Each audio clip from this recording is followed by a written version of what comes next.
Hey goons, 'tis me, presumptuously your favorite non-binary YouTuber who wears armor in their profile picture, Dork the Mighty. Come to think of it, I think that's actually pretty fair to presume. My mind has been aglow for the finer things in entertainment, and thus I take to the grand stage of video games. When it comes to the subject of fighting bad fellows or cleansing the land of shitty drivers and their stupid-ass manual drive. What the fuck is happening? Oh, you know what it is? It's a manual. That's what it's a stick. You will usually face a challenge that stands between you and those sweet, sweet rewards you get for beating them. However, which ones are the best ones, according to some dipshit on the internet? Well, that is precisely what we will discover today. 10 fools stand to claim the grand prize of me saying they're a really good boss fight. Who will this be? Well, I'm making the video, so you just gotta watch the video. 2 rules. Only 1 boss per franchise, because otherwise this list would just be full of bosses from Buck Bumble, and let's be honest, nobody wants a boring list. And 2, the boss must be an actual battle. No fucking puzzle game things like Catherine or whatever. There's gotta be a health bar, or some heavy-ass music with the fucking Latin lyrics going crazy, talking about Squidwards or pig cherries or whatever. Also, I'm including final bosses in this countdown because I am, and you can't stop me. Also, I want to say our opinions will not be the same. Notice I did not say might not. I have not played every game ever made, and this is all my opinion presented as fact because I'm 22 and I know everything and the earth is actually shaped like a pear. Let's just get into it. Also, spoilers, just throwing that out there for games. So for me, what makes a boss fight fun is when it engages you. You got your controller, you got your Utz cheese balls and your lovely wife that you bought on Amazon, and you're going to use your brain and your reactions and your brain again to defeat this powerful enemy. Sadly, most JRPGs and RPGs don't have a particularly compelling combat system. Like, I love Dragon Age 2, but this fight is either 10 seconds long or you're just running around like a fucking idiot hoping this guy doesn't catch you. And I love the combat system in this game, but holy shit, none of the bosses in this series are particularly exciting. The only JRPGs I can think of with a great combat system is like Tales, and even then, I haven't played enough of them to say which boss fights are actually good and not just be jamming on the attack button. Final Fantasy, though, is probably the worst one, since half the games have turn-based combat, so you and the epic, grandiose boss fights are literally going, okay, your turn. Almost had me. My turn. Ooh, almost had you. Okay, your turn.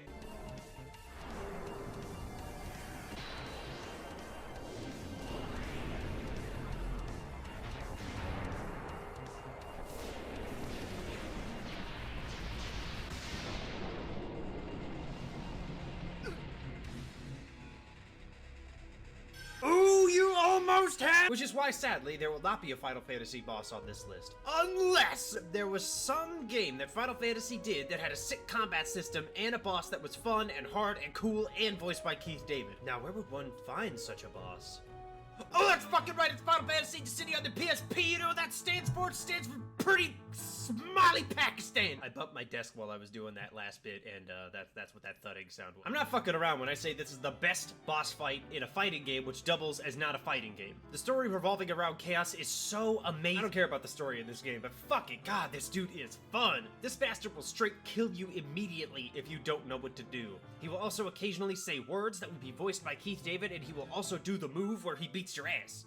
I don't really have much to say about this fight outside of the fact that it's fun as fuck, and in a Final Fantasy game, and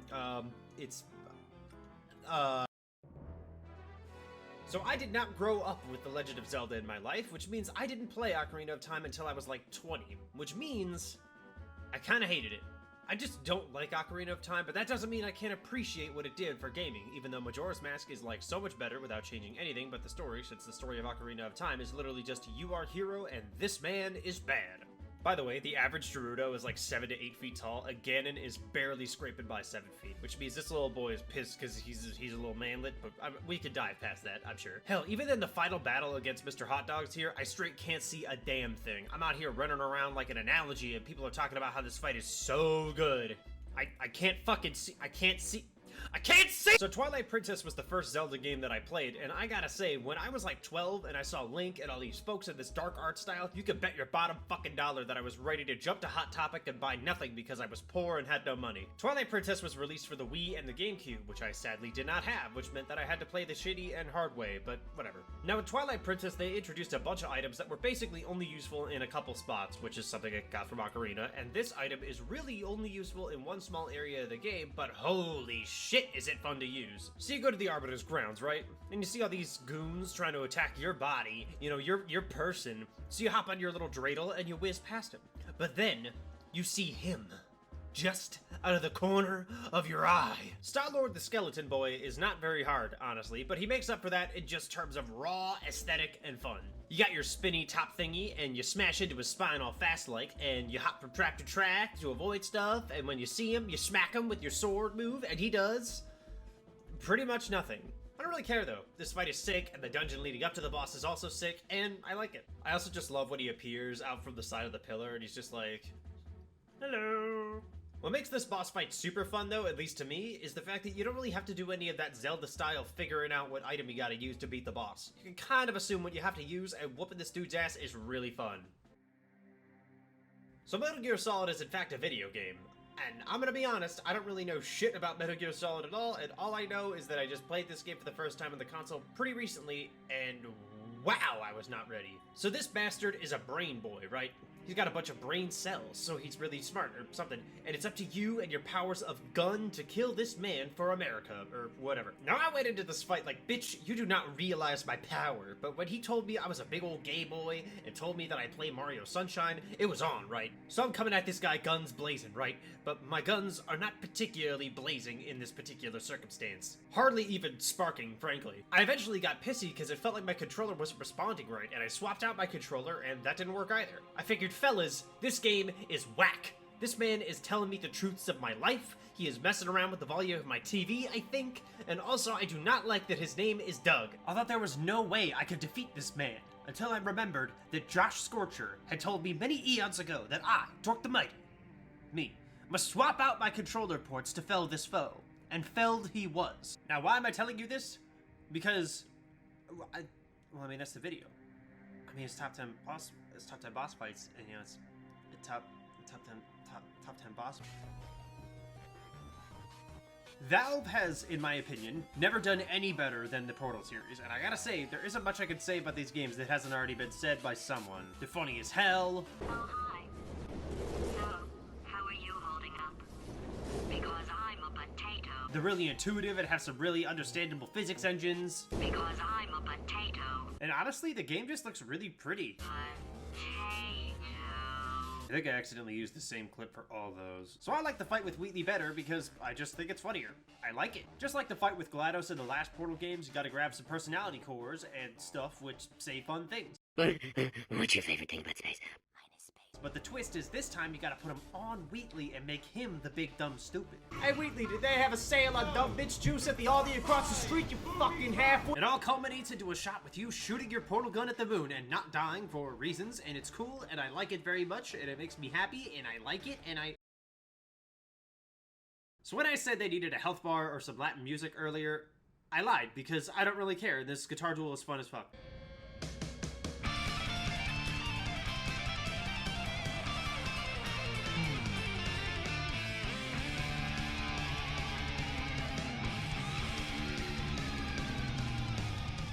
In what other plane of existence can you find a gem where you can play as Tom Morello, Guitars for Audioslave, and Rage Against the Machine, and beat the devil in a guitar battle featuring a cover of Devil Went Down to Georgia by the Charlie Daniels Band? Okay, yeah, everybody knows the Shadowfell has that. Wait, the Elemental Chaos has that? What the fuck? No, the Feywild does not have it. Are you fucking with me? 2 of the 9 rings of hell have that?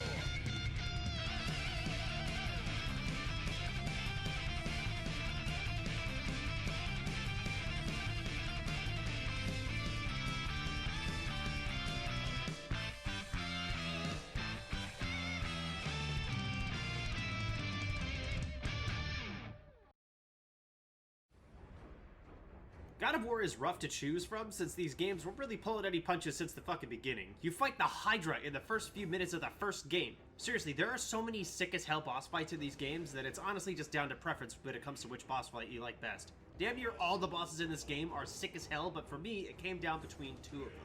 Personally, I love the concept of scaling giant obstacles in games like this, and no other being had the might, nee the big boy juice, to satisfy this desire until Kronos came along and showed me that I really, really desperately needed to get a manicure. Ugh, look at those fucking nails. Oh, Jesus! Oh, what the fuck? This bitch is basically a living level. You crawl up this fella and fight tinier, not important goons until you gather up the sum of all of your IQ points to climb up to his brain and stab him until you make his wife realize that she should have probably checked who his life insurance beneficiary was. It's not her, by the way. It's me. I'm Kronos' life insurance beneficiary. Me. You want big old monster fellas? I got 'em. You want to ride horses? I got that. You want to shoot arrows at flying massive dragon things? I got you. You want sand? I mean, I have that, but I do also have that, but I don't know why you would want that so bad. Phalanx, I think, is the biggest boss on this list, I think, and he's also the only one that will straight up not actively try to harm you at all. The only way you could hurt yourself in this fight is if you personally fuck up, which you will. A lot. So you're tasked with killing some big fellas, right? So what's the best way to kill a big large with some industrial-sized RV bags on their body? Correct. You must pop the balloon. Shoot those arrows at that guy and bring him down so you can ride your Shadowfax and catch him. By the way, I just want to say that that's a really great way to tell if somebody actually read Lord of the Rings. Just ask them what Gandalf's horse was. If they read it, they'll know. Ooh, they'll know. Honestly, this fight is amazing to me because it combines just raw spectacle with amazing music and this weird dreary feeling like you just did something wrong. Phalanx didn't defend itself at all outside of just turning around hoping to buck you off of it. It's a real show of art from a really amazing game that makes you think why you're even fighting these creatures and whether what you're doing is even justified. Great fight. So I'm about to get nostalgic on you guys. When I was a child, my grandma let me borrow a few games from her house, and one of them was the first Sly Cooper game. Now this was pretty sick for a couple of reasons. One, I got to enjoy a game that my grandma played and beat. And I got to have the piss scared out of me by this abomination. No! I mean, holy shit. This is a 3-stage boss fight that is honestly hard as hell, filled with some story elements that will really make a 9-year-old really think. And it's a satisfying conclusion to the story of Sly Cooper and his family's book.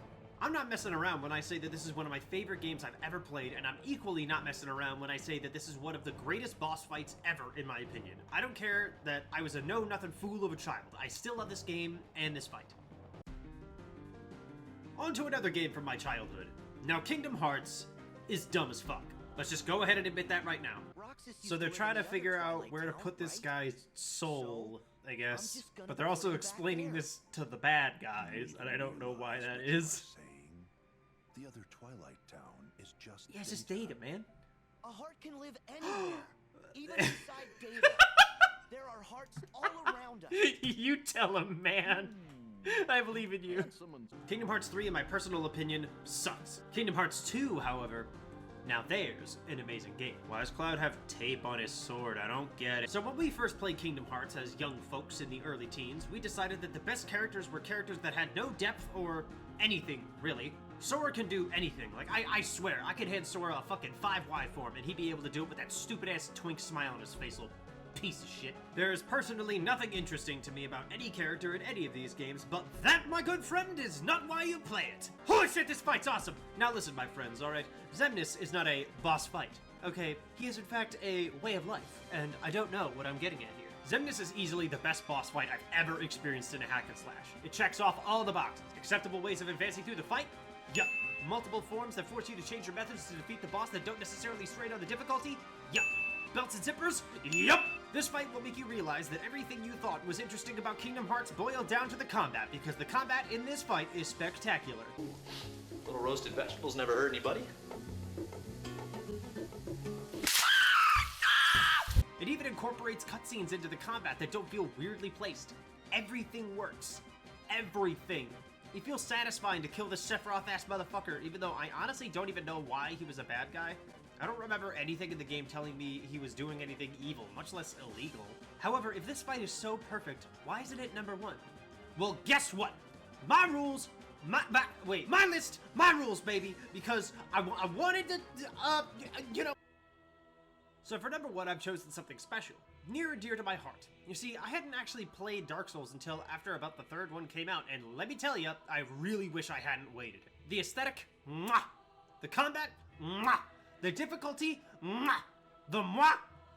And it could use a little work, honestly. The music, best part about these games.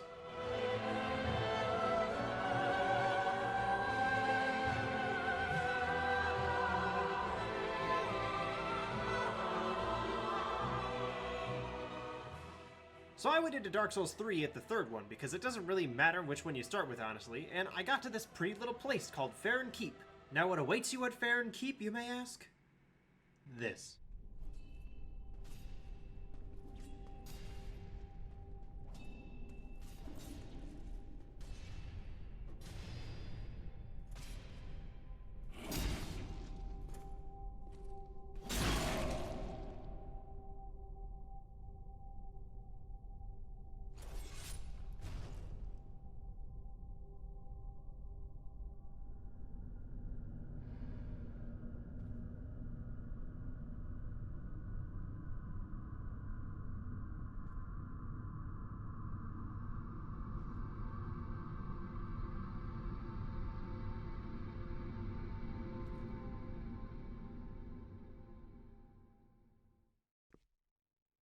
Here we go! Now, the fact that this massive hunk of man meat is charging towards you at breakneck speed would be one thing, but the fact that the music is also popping up harder than when Anakin was walking down that hallway that one time... Oh, it's just amazing! Like, this track is on one of my playlists, and I'm not even joking here. Now, the odd thing about this fight is that you may notice that sometimes when you're walking around, dodging for your life, sometimes other Abyss Watcher fellas will rise and fight the other ones. Great opportunity for you to join in the fight, right? Wrong! That's asking to get smacked. But when you do eventually defeat that one Abyss Watcher, he falls and absorbs the power of the other ones and sets his sword on fucking fire. Guys, his power is too great! I did not know that inflammable and flammable mean the same thing! I read at a second grade level! But when you finally beat him, it weirdly doesn't feel triumphant. Outside of the fact that this boss got me stuck in this spot in the game for like 6 months, so I was a little happy, but outside of that, it feels eerie. Kind of similar to the Phalanx fight, it feels like you've done something wrong, and I really like that this fight almost feels unrewarding. The fight is probably my favorite in any video game, and yet it leaves me feeling a little sad inside. But it doesn't really matter. You can backstab these guys! Hang on, I hit the blinds on my window. Like any of the things that I said in the video, like the video. Want to say something my mom would not like to see? Leave a comment. Want to see more videos as they come out? Hit that subscribe button. Want to play some video games with yours truly? Join the Discord. Links in the description. Hey everybody, thanks for watching the video. I just wanted to give a quick shout out to my artist who now has her own official page that you can check out, like ask for commissions and stuff. She's doing a great job. I love her art. I also wanted to really quick give my support for the Black Lives Matter protests and also happy Pride Month. Have a great night everybody. Thanks for watching.